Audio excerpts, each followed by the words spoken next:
মুহূৰ্তত এটা big breaking news দিব বিচাৰিছো। ৰাজ্যত ভয়ংকৰ ঘটনা সংঘটিত হৈছিল, ভয়ংকৰ আক্ৰমণৰ ঘটনা।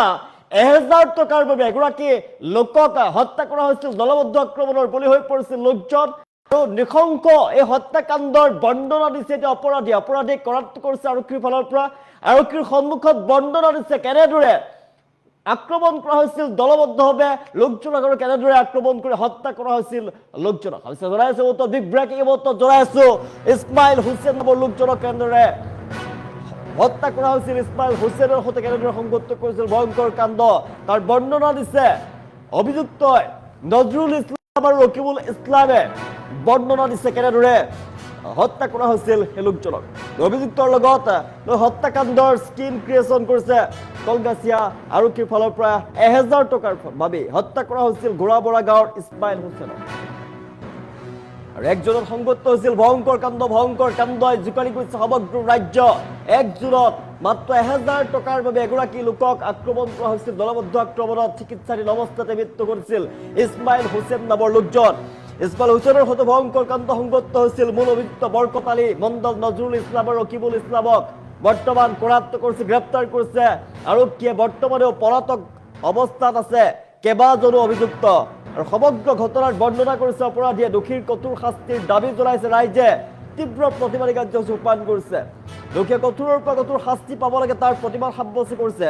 আৰু কেনেদৰে এই নৃশংস কাণ্ড সংঘটিত হৈছিল, নৃশংস হত্যাকাণ্ড সংঘটিত কৰিছিল অপৰাধীয়ে বৰ্ণনা দিছে, এক্সক্লুচিভ বৰ্ণনা। অভিযুক্ত নজৰুল আৰু ৰকিবুলৰ হাজাৰ হাজাৰ লোকে প্ৰতিবাদ সাব্যস্ত কৰিছে যে শীঘ্ৰেই কৰায়ত্ব কৰি কঠোৰৰ পৰা কঠোৰ শাস্তি দিব লাগে আটাইকেইটা অভিযুক্তকে। এই ঘটনাৰ সৈতে জড়িত ইছমাইল হুছেইনৰ ঘটনাৰ সৈতে জড়িত প্ৰতিগৰাকী অভিযুক্তক কৰায়ত্ব কৰি কঠোৰৰ পৰা কঠোৰ শাস্তি প্ৰদান কৰিব লাগে, এয়া দাবী জনাইছে ৰাইজে। আৰু আৰক্ষীয়ে কৰায়ত্ব কৰি লৈ যোৱাৰ বাবে দৃষ্টান্ত কৰি গৈছে অভিযুক্ত ইছমাইল হুছেইনৰ মূল কাণ্ডৰ সৈতে জড়িত বৰকত আলী মণ্ডল, নজৰুল ইছলাম আৰু ৰকিবুল ইছলামক বৰ্তমান আৰক্ষীয়ে কৰায়ত্ব কৰিছে। আৰু কেইবাগৰাকীও পলাতক অৱস্থাত আছে। অভিযুক্তক লগত লৈ হত্যাকাণ্ডৰ যি কেনেদৰে সংঘটিত কৰিছিল তাৰ বৰ্ণনা বিচাৰিছে আৰক্ষীয়ে।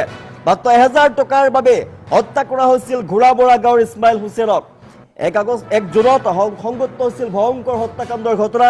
ভয়ংকৰ কাণ্ড সমগ্ৰ ৰাজ্য জোকাৰি গৈছে। মুহূৰ্তত এক্সক্লুচিভ বৰ্ণনা কৰিছে অভিযুক্ত নজৰুল ইছলাম আৰু ৰকিবুল ইছলামে কেনেদৰে নৃশংসভাৱে দলবদ্ধ আক্ৰমণত মৃত্যু হৈছিল ইছমাইল হুছেইনৰ সৈতে কেনেকৈ সংঘটিত কৰিছিল ভয়ংকৰ কাণ্ড তাৰ বৰ্ণনা দিছে এতিয়া অভিযুক্তই। আৰু সেই বৰ্ণনা দেখিলে, এই বৰ্ণনা যদি সেই ভিজুৱেল আপোনাক দেখুৱাও, এক্সক্লুচিভ দৃশ্যাংশ যিহেতু দেখুৱাই আছো, এই বৰ্ণনা দেখিলে আপোনাৰ চকু কিন্তু কপালত উঠিব।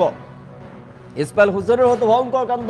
মনত ৰাখক, মাত্ৰ টকা 1000ৰ বাবে এগৰাকী লোকক নৃশংসভাৱে দলবদ্ধভাৱে আক্ৰমণ কৰা হ'ল আৰু তাৰ পিছতে লোকজনৰ মৃত্যু হৈছে। এই ভয়ংকৰ ঘটনাই সমগ্ৰ ৰাজ্য জোকাৰি গৈছে। ইছমাইল হুছেইনৰ সৈতে কেনেদৰে ভয়ংকৰ কাণ্ড সংঘটিত কৰিছিল অভিযুক্তই তাৰ বৰ্ণনা দিছে এতিয়া অভিযুক্তই। বৰ্তমান আৰক্ষীৰ জালত পৰিছে কেইবাগৰাকী অভিযুক্ত, আৰু আন কেইবাগৰাকী অভিযুক্ত বৰ্তমান পলাতক অৱস্থাত আছে। ইছমাইল হুছেইনৰ সৈতে কেনেদৰে নৃশংস হত্যাকাণ্ডৰ ঘটনা সংঘটিত কৰিছিল তাৰ এতিয়া এক্সক্লুচিভ বৰ্ণনা কৰিছে অভিযুক্ত নজৰুল ইছলাম আৰু ৰকিবুল ইছলামে। হাজাৰ হাজাৰ লোকে প্ৰতিবাদ সাব্যস্ত কৰিছে। দোষীয়ে কঠোৰৰ পৰা কঠোৰ শাস্তি পাব লাগে, দোষী কোনো কাৰণতেই দোষী যাতে সাৰি যাব নোৱাৰে তাৰ ব্যৱস্থা গ্ৰহণ কৰাৰ দাবী জনাইছে। আমি দৃশ্যাংশ দেখুৱাই আছো, হাজাৰ হাজাৰ লোকে প্ৰতিবাদ সাব্যস্ত কৰা দেখিবলৈ পোৱা গৈছে। সমগ্ৰ ঘটনাৰ উচিত তদন্ত বিচাৰিছে। তদন্তৰ জৰিয়তে দোষীয়ে কঠোৰৰ পৰা কঠোৰ শাস্তি পাব লাগে। ৰাইজৰ ফালৰ পৰা হাজাৰ হাজাৰ ৰাইজৰ ফালৰ পৰা দাবী উত্থাপন হৈছে। এক্সক্লুচিভ বৰ্ণনা প্ৰদান কৰিছে অভিযুক্তই কেনেদৰে এই হত্যাকাণ্ডৰ ঘটনা সংঘটিত কৰিছে, কেনেদৰে দলবদ্ধ আক্ৰমণৰ বলি হৈ এগৰাকী লোকৰ মৃত্যু হৈছিলে। ইছমাইল হুছেইন নামৰ লোকজনক কেনেদৰে নৃশংসভাৱে মাৰপেট কৰা হৈছিলে, নৃশংসভাৱে দলবদ্ধ আক্ৰমণ কৰা হৈছিলে। দলবদ্ধ আক্ৰমণৰ পাছত কেনেদৰে মৃত্যু হৈছিল ইছমাইল হুছেইন, সমগ্ৰ বৰ্ণনা এক্সক্লুচিভ বৰ্ণনা দিছে অভিযুক্ত নজৰুল আৰু ৰকিবুলে। হাজাৰ হাজাৰ লোকে প্ৰতিবাদ সাব্যস্ত কৰিছে শীঘ্ৰেই কৰায়ত্ব কৰিবলৈ আটাইকেইগৰাকী অভিযুক্ত এই মূল কাণ্ডৰ সৈতে জড়িত অভিযুক্তক গ্ৰেপ্তাৰ কৰিব লাগে, কঠোৰৰ পৰা কঠোৰ ব্যৱস্থা গ্ৰহণ কৰিব লাগে। জনাইছো ইছমাইল হুছেইনৰ সৈতে ভয়ংকৰ কাণ্ড সংঘটিত হৈছিল। এক্সক্লুচিভ বৰ্ণনা অভিযুক্ত নজৰুল ইছলাম আৰু ৰকিবুল ইছলামৰ আৰু 2 অভিযুক্তক লগত লৈ হত্যাকাণ্ডৰ এক্সক্লুসিভ বৰ্ণনা অভিযুক্ত নজৰুল আৰু ৰকিবুলৰ হাজাৰ হাজাৰ লোকে এটা প্ৰত্যক্ষ কৰিছে এই দৃশ্য তাৰ পিছতে এতিয়া প্ৰতিবাদ সাব্যস্ত কৰিছে শীঘ্ৰেই আটাইকেইগৰাকী দোষীক কঠোৰৰ পৰা কঠোৰ শাস্তি প্ৰদান কৰাৰ দাবী জনোৱা হৈছে মাত্ৰ 1000 টকাৰ বাবে হত্যা কৰা হৈছিল ঘোঁৰামৰাৰ গাঁৱৰ ইছমাইল হুছেইনক একজনত সংঘটিত হৈছিল ভয়ংকৰ কাণ্ড দলবদ্ধ আক্ৰমণৰ বলি হৈছিল ইছমাইল হুছেইন আৰু চিকিৎসাধীন অৱস্থাতে মৃত্যু হৈছিল ইছমাইল হুছেইনৰ মূল অভিযুক্ত বৰকত আলী মণ্ডল নজৰুল ইছলাম আৰু ৰকিবুল ইছলামক গ্ৰেপ্তাৰ কৰা হৈছে বৰ্তমানে পলাতক অৱস্থাত আছে ঘটনাৰ সৈতে জড়িত কেইবাগৰাকী অভিযুক্ত দোষীৰ কঠোৰ শাস্তিৰ দাবী জনাইছে ৰাইজৰ ফালৰ পৰা ৰাইজে অত্যাল প্ৰতিবাদ সাব্যস্ত কৰিছে আমি নিশ্চয় কৈ আছো ৰাইজৰ ফালৰ পৰা অত্যাল প্ৰতিবাদ সাব্যস্ত কৰা হৈছে কেনেদৰে এই ভয়ংকৰ আক্ৰমণৰ ঘটনা সংঘটিত কৰা হৈছিল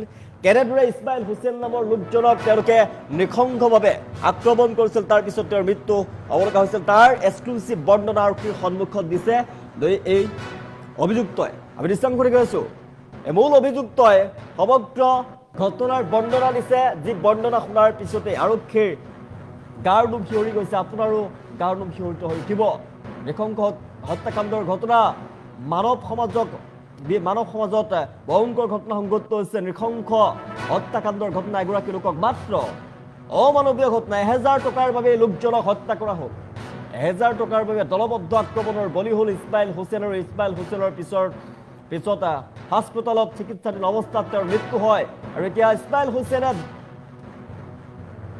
ন্যায় পাব লাগে তাৰ দাবী জনাইছে ৰাইজে হাজাৰ হাজাৰ লোকে প্ৰতিবাদ সাব্যস্ত কৰিছে শীঘ্ৰেই দোষীক কৰাপ্ত কৰিব লাগে আৰু ইছমাইল হুছেইনক ন্যায় প্ৰদান কৰিব লাগে সমগ্ৰ দৃষ্টান্তবন্দী হৈ পৰিছে আমি দৃষ্টান্ত কৈ আছো কেনেদৰে হত্যা কৰা হৈছিল কেনেদৰে আক্ৰমণ কৰা হৈছিল নৃশংসভাৱে ভয়ংকৰ আক্ৰমণ কৰি কেনেদৰে ইছমাইল হুছেইনক আঘাত কৰা হৈছিল তাৰ বৰ্ণনা দিছে এতিয়া অভিযুক্ত আমি দৃষ্টান্ত কৈ আছো আৰু সেই বৰ্ণনা দেখি আৰক্ষীৰ চকু কপালত উঠিছে ৰাইজৰ ফালৰ পৰা দাবী উত্থাপন হৈছে শীঘ্ৰেই ব্যৱস্থা গ্ৰহণ কৰিব লাগে নজৰুল ইছলাম আৰু ৰকিবুল ইছলামে এক্সক্লুচিভ বৰ্ণনা দিছে কেনেদৰে তেওঁক আক্ৰমণ কৰা হৈছিল নৃশংসভাৱে কোনো দয়া মমতা নোহোৱাকৈ কেনেদৰে ইছমাইল হুছেইন নামৰ লোকজনৰ সৈতে সংগত কৰিছিল ভয়ংকৰ কাণ্ড তাৰ এক্সক্লুচিভ বৰ্ণনা অভিযুক্ত নজৰুল ইছলাম আৰু ৰকিবুলে দিছে আৰু হাজাৰ হাজাৰ জনতাই প্ৰতিবাদ সাব্যস্ত কৰিছে ৰাইজে প্ৰতিবাদ সাব্যস্ত কৰিছে শীঘ্ৰেই একজোৰত যি ৰাজ্য কঁপাই যোৱাই নৃশংস হত্যাকাণ্ডৰ ঘটনা সংঘটিত হ'ল আক্ৰমণৰ ঘটনা সংঘটিত হ'ল এই ঘটনাৰ দোষীক কৰাপ্ত কৰিব লাগে আটাইকেইগৰাকী দোষী কোনো যাতে সাৰি যাব নোৱাৰে আইনৰ সুৰুঙেৰে কোনো যাতে সাৰি যাব নোৱাৰে কঠোৰৰ পৰা কঠোৰ ব্যৱস্থা গ্ৰহণ কৰক আৰক্ষী প্ৰশাসনৰ ফালৰ পৰা কঠোৰ ব্যৱস্থা গ্ৰহণ কৰিব লাগে তাৰ দাবী উত্থাপন কৰা হৈছে তাৰ দাবী জনাইছে এতিয়া হাজাৰ হাজাৰ লোকে প্ৰতিবাদ সাব্যস্ত কৰা দেখিবলৈ পোৱা গৈছে আমি দেখুৱাইছোঁ সমগ্ৰ ঘটনাই কিন্তু ৰাজ্য জোকাৰি গৈছে এই সমগ্ৰ ঘটনাই ৰাজ্য জোকাৰি গৈছে অভিযুক্ত নজৰুল ইছলাম আৰু ৰকিবুল ইছলামে বৰ্ণনা দিছে কেনেদৰে ইছমাইল হুছেইন নামৰ লোকজনৰ সৈতে ভয়ংকৰ কাণ্ড সংঘটিত কৰিছিলে কেনেদৰে নৃশংস আক্ৰমণৰ বলি হৈ মৃত্যুমুখত পৰিছিল ইছমাইল হুছেইন আৰু সমগ্ৰ অঞ্চলজুৰি ঘটনাৰ পিছতে চাঞ্চল্য বিৰাজ কৰিছে সমগ্ৰ ঘটনাৰ পিছতে অঞ্চলজুৰি তীব্ৰ চাঞ্চল্য বিৰাজ কৰিছে ৰাইজৰ এটাই দাবী যে কোনো দোষী সাৰি যাব নোৱাৰে যাতে আমাৰ মানে ঘোঁৰামৰা গাঁৱৰ ইছমাইল হুছেইনক যোৱা 1 তাৰিখত বৰতাৰী গাঁৱৰ পৰা আহোঁতে আমাৰ এই বৰতাৰী ঠাইখিনিতে বৰকত আলী মণ্ডলৰ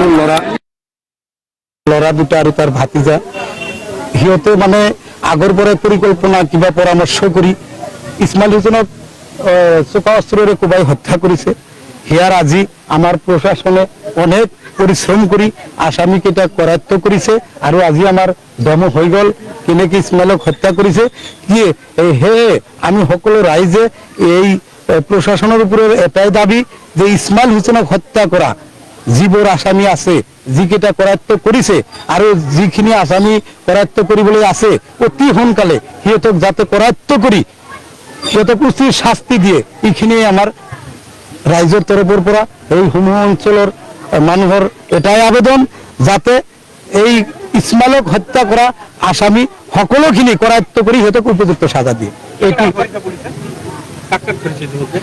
ধৰিছে বৰকত আলী মণ্ডল নজৰুল ইছলাম আৰু ৰকিবুল হুছেইন ইয়াৰ লগত আৰু আমাৰ কেছ অনুপাতে যিটো চাইছো 8জন আসামী দিছিল লগতে আৰু বহুত আসামী আছে নাম নিয়াদেকেও আছে কিন্তু আমাৰ প্ৰশাসনে সেইবোৰক কৰায়ত্ব এতিয়ালৈকে কৰা নাই সিহঁতে যথেষ্ট পৰিশ্ৰম কৰিছে আমি আৰু বিনম্ৰ অনুৰোধ জনাইছো যাতে বাকী আসামীখিনি অতি শীঘ্ৰে কৰায়ত্ব কৰি উপযুক্ত সাজা দিয়ে।